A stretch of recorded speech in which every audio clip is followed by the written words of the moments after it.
Second, actually. All right. So I'm here with head wrestling coach of Drexel University, Matt Azevedo, my old coach. And first, I'm going to have him talk a little bit about how he started his wrestling career and where he's gotten to at this point. Yeah, well, thanks, Evan. Thanks for having me, and I'm excited to talk wrestling with you. So yeah, I guess to start things off, I wrestling actually started in 7th grade. Got maybe started a little bit later than a lot of wrestlers that go on and wrestle in college. I played baseball year round, and one day in junior high they had signups. They had signups for a wrestling club, and I decided to sign up. I was familiar with the sport. I was lucky enough, to be exposed by my uncle. My dad wrestled in high school, and then my uncle was actually an NCAA national champion and an Olympian in 1980. So I was familiar with the sport and decided to jump in on it, and kind of the rest is history. But I took to the sport kind of quickly just because I think I was really competitive. And I liked being physical, and so I really enjoyed that one-on-one aspect of wrestling, and I think I learned quickly that my hard work paid off in success, on the mat. And so I did have some early success in high school. I started wrestling in Las Vegas, Nevada, and I was a state champion as a freshman. And ended up winning another state title as a junior. And then my senior year, I transferred to California. I maybe outgrew the competition in Nevada, and I wanted to wrestle in college. So I wanted to go someplace where I was going to get challenged. And my uncle at that point was the head coach of the #1 high school in California. So I moved to Southern California and wrestled for him there, and was 3rd in the state of California. And then I got recruited a little bit, not too much. I was able to place out at the high school nationals and out in Fargo my senior year, and I ended up walking on at Arizona State University and wrestled there under Leroy Smith and Zeke Jones for 3 seasons, and qualified to the national tournament once in those 3 seasons. And then I transferred to Iowa State University, and that's where I graduated from. I wrestled under Bobby Douglas there at Iowa State, and was a part of a really, really talented team there with Cale Sanderson, Joe Heskett, Cody Sanderson, Zach Thompson. We had a lot of great wrestlers, Zach Roberson, and was qualified to the nationals twice there as well. And the best I finished was my senior year, was the round of 12 at 133 pounds. And then I kept wrestling. I think I wasn't satisfied. I felt like I still had my best wrestling ahead of me. So I trained for, I think, 7 more years, and tried to make the 2004 and 2008 Olympic teams, and came close. And I won a national championship in 2008, and that was the end of my career. So I kind of finished with the national championship, but fell short of making of achieving my goal of making the Olympic team. But learned a lot, grew a lot, and I was coaching all through that time as well. I was coaching at Cal Poly alongside my uncle again, who obviously has had a huge influence on my wrestling as an athlete and as a coach. And coached at Cal Poly for 7 seasons while I was training freestyle, and then got an opportunity to move out east and took an assistant coaching position at Cornell University under Rob Cole, and was there for 2 seasons, and we enjoyed some success there. We were second as a team at the NCAAs twice, and got to be around some really talented athletes. And that allowed me to get the head coaching position at Drexel. And so I'm now going into my 10th season as the head coach at Drexel. And it's been, it's been an awesome experience. I've learned a lot, and, still try to continue to learn and get better as a leader and a coach, so. Yeah.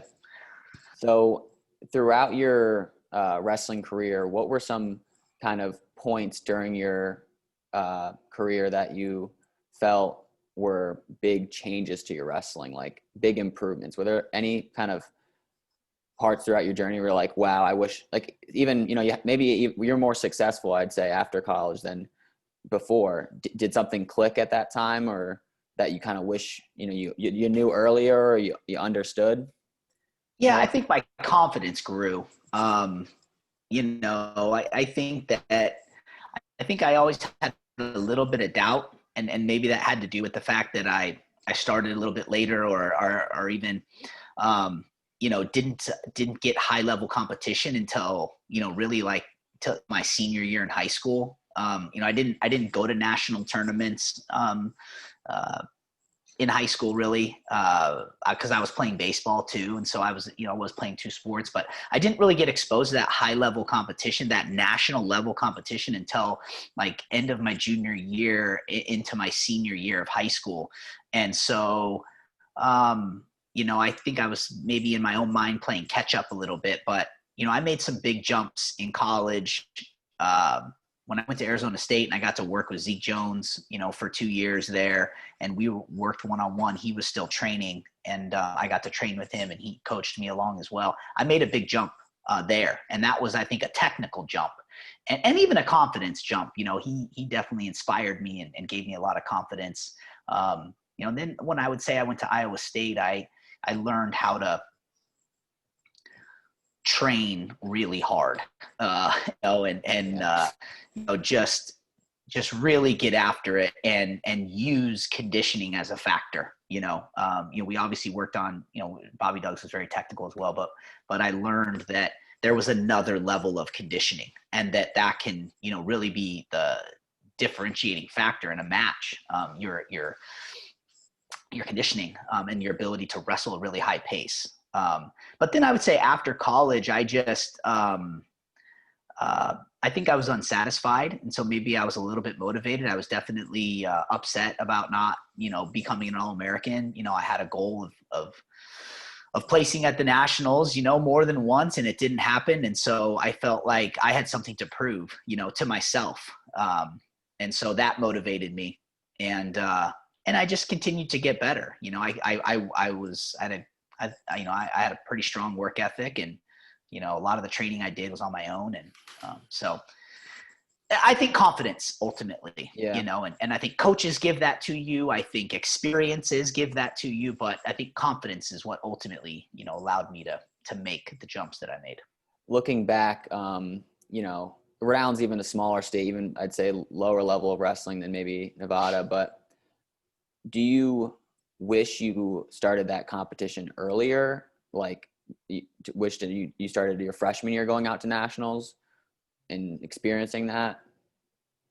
Or I do. Yeah. Looking back, I think that, I don't think I think that, or it's if more I like started, advice for somebody else, like, because a lot yeah, of people don't want to regret. They like the story that they had, and it's important, kind of is all part of the journey. But looking back on somebody else who's maybe like thinking about going out to the national tournament their freshman year, but they're like, I don't know if I'm good enough, or what do you recommend for them? yeah, I think you should. I think it's a lot easier nowadays. I think there are so many more tournaments. When I was wrestling, there was really one national tournament. There was, the cadet nationals and the junior nationals. That was it. And then there was the high school nationals, which was only for seniors. So really, freestyle wrestling was your only opportunity to wrestle in the postseason. And I would do a lot of the local wrestling, but never the national wrestling. So yes, I would recommend, getting out to those national events. I think, I think I'm not going to speak for everyone. I don't know if doing it at the youth level is necessary. I think, getting, working on your technique and creating a love for, getting better at the sport is probably more important. But I think that high level competition, yeah, if you can get exposed to it, junior high and high school, I think that's a good time. Because the more experience you have competing at that level, the more it just becomes what, normal for you. And you don't put these tournaments on a pedestal. I think that's where kids can get in trouble, younger kids. And I think that's what I did. I put some of these tournaments on a pedestal, like, it was above, the level that maybe I thought I was at. Yeah. And I've heard a lot of people talk about, like, you don't want your senior year to be the first time you get to nationals. You know, you don't want, and just like with high school, same thing with college. You know, I'm telling a lot of these other kids that are, one of my friends is at Campbell, and I'm like, it's not get to nationals your senior year or try and be an All-American by your senior year. It's like you get there that first year if you can, you know? So one thing I want to talk about is you've been around a lot of great wrestlers. Of course you are too. What kind of attributes have you seen in the people that you've coached that you've seen like, wow, this made this wrestler very good, or consistencies throughout maybe some of the better wrestlers that you've coached, some qualities that you can kind of see? Yeah, I mean, I think if I started off with like the most elite wrestlers that I coached, it's that they have a burning desire to be the best. That's it starts with, I think, their internal motivation. You know, they want to be the best. It's really, really important to them. And because of that, you know, I see them seeking out knowledge and wisdom. And, you know, one of the first high level guys I coached was at Cal Poly, Daryl Vasquez. He was the first California 4-time state champion. And, you know, I had to do everything I could, you know, to get takedowns on this kid who was just out of high school and I was just out of college. I mean, this is how talented he was. And just that he wanted to wrestle me every day. You know, it's like, coach, you're the best guy in the room. I want to wrestle you every day. And that was one thing that I saw with, you know, some of the lightweights that we had success with at Cal Poly, was those guys were fighting over wrestling the best guys every day. They wanted to either wrestle coach. If they couldn't wrestle coach, then they're going to wrestle the next best guy in the lineup. And you see that, and it builds a culture. You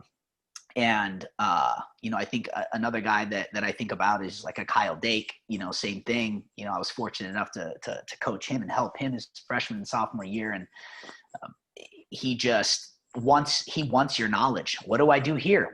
Hey, I got this position. How do I win this position next time? How do I get better here? You know, what should I do? They don't come to you with the answers. They come to you with questions, you know.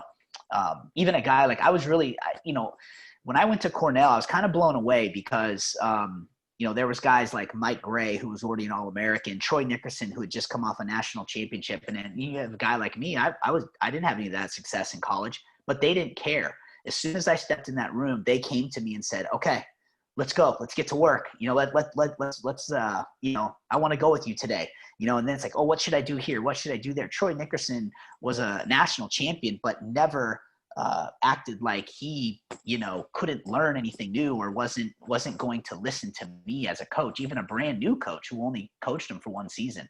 So that had a huge impact on me, because I saw, wow, this is why these guys are so good, because they understand that there's a, you know, your coach is your coach, and your coach is kind of all you have. You know, you're out there by yourself. So who do you have? The next line of defense is your coach. You're coaching. And if you don't believe in that and you don't trust in that, then, you know, you really are out there alone. So that was huge. Yeah. I think coachability, you know, coachability was probably the biggest thing that I've seen, and a willingness to learn and eagerness to get better is what I saw from the guys who've had the most success. Yeah, for sure. I want to talk a little bit also about something we don't really have in Rhode Island. We don't really do a lot of freestyle. Is that something you did throughout high school, or you didn't do it until after college? And is it something that you would recommend people starting earlier? No, when I was growing up, I started wrestling freestyle right away. So as soon as we had a folk style season in the fall, and then in the spring we had a freestyle season. And so as soon as I started wrestling in junior high, I started doing freestyle, because if you wanted to wrestle outside of the folk style fall season, you had to do freestyle.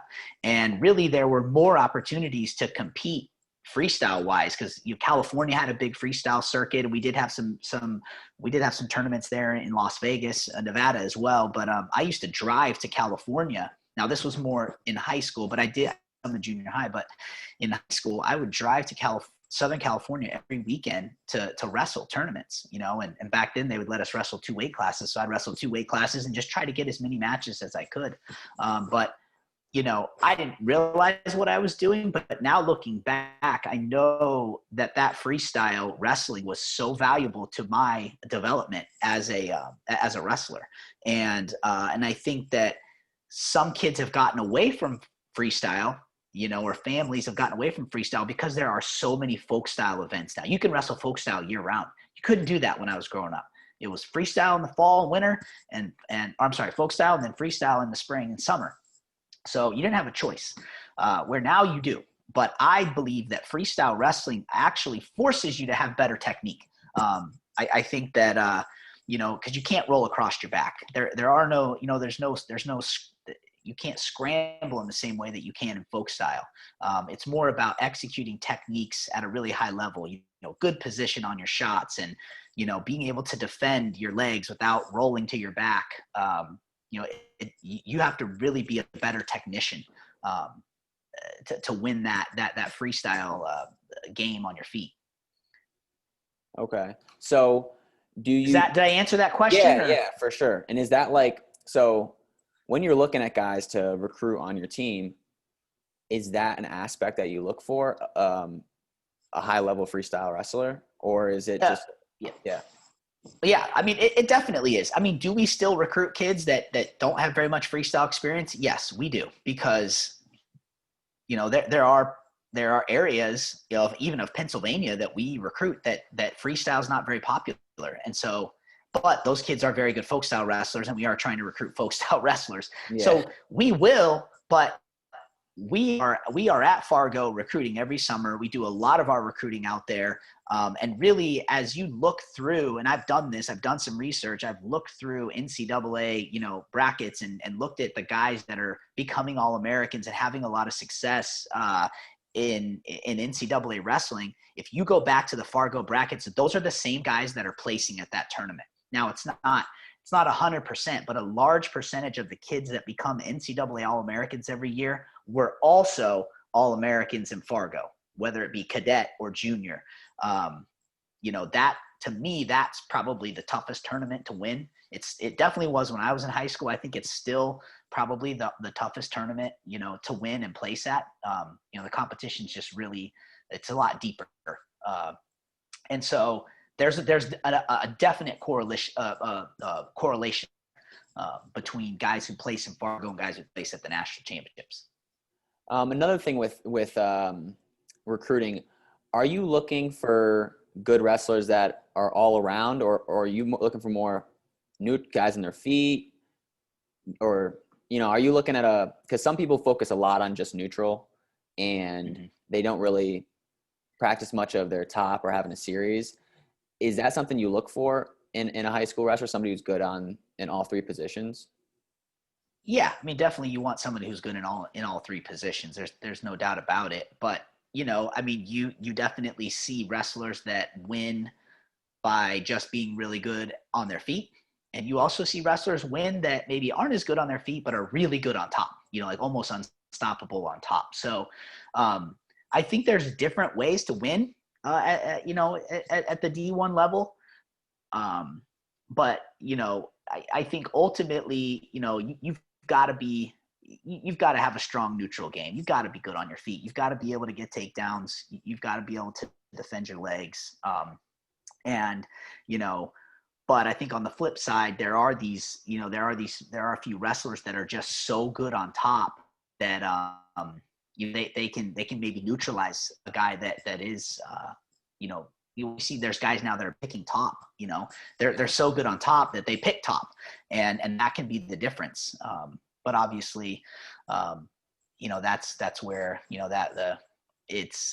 what are you looking for? So what am I looking for? I mean,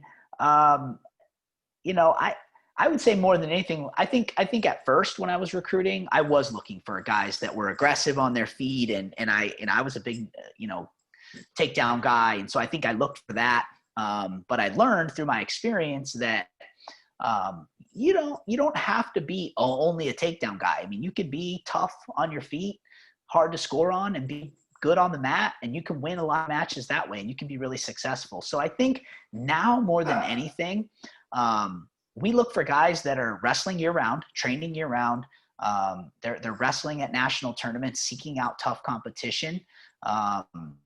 And we look for someone who's just really competitive. I think that's maybe more important. A guy like Kevin DeVoy, who wrestled for us at Drexel, on his feet he had a good little single leg, but it definitely wasn't his best position. His best position was top. But that kid was so stinking competitive, that he would will himself to wins. And maybe it wasn't always the most fancy, exciting wrestling to watch, but he knew how to win. And I feel like that's what I see a lot in the Northeast, is that kids have been wrestling for so long that they learn how to win matches, using strategy. And so. All right. Yeah. The last thing I want to talk about is if a person's just starting out at wrestling, whether they're youth or high school or whatever, what do you recommend their focus is? You have a lot of coaches showing a lot of variety of moves every practice, and they're kind of getting overloaded. Is there any kind of recommendation for a new wrestler on how they should be focused in their training for wrestling specific, I guess? Yeah, I think that, it's real boring stuff, but ultimately without a good stance, all those moves don't mean anything. And, you have to have a strong foundation, and everything starts and ends with your stance. And, it starts with a good stance. And then I think two of the most important skills that are, I don't know, it seems like they're not being taught maybe as thoroughly as they should be, but a penetration step. I see a lot of really high level high school kids that do not have a very good penetration step. Kids that are top ranked kids in the country, winning state titles, and they're taking, shots, the bad shots, diving shots, shots, that are just not going to work against a really high level guy at the Division I level, or even, beyond. And penetration step is so important. You've got to work on your penetration step on a daily basis, but you can't have a good penetration step without a good stance. And then I think, sprawling is the other thing. I think, penetration step and sprawling along with your stance are just so important for young wrestlers. That's where wrestling starts. You start on your feet, and you've got to have a good stance. You got to have a good defense. Good first line of defense. That's your stance, right? And then a good stance, allows you to then take a good penetration step. A good leg attack. Then I think everything just branches off of there. But I think penetration steps are just not being taught enough. They're not being taught in detail. And I mean, look at the best wrestlers we have in the U.S. right now. They all shoot. They're shooters. Burroughs, Snyder, David Taylor. I mean, these guys are shooting to the legs, and they have a penetration step. They can penetrate from distance. Level change and go. And without that, it's hard to score points. And so I think young wrestlers, you got to have fun with it. You got to learn the fundamentals before you can learn, the big moves, I guess. Yeah. Well, I appreciate you talking. Anything else you want to say? I don't think so. I mean, I think that's good. I think that, ultimately, Evid, I think it's about the individual's inner motivation. And I think competitiveness is probably the most important thing. I think without a really strong competitive spirit, it's hard to be successful at a one-on-one sport.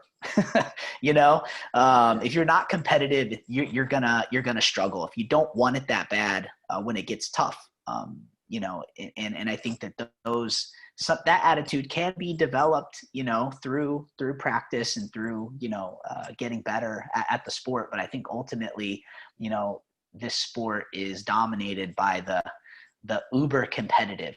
And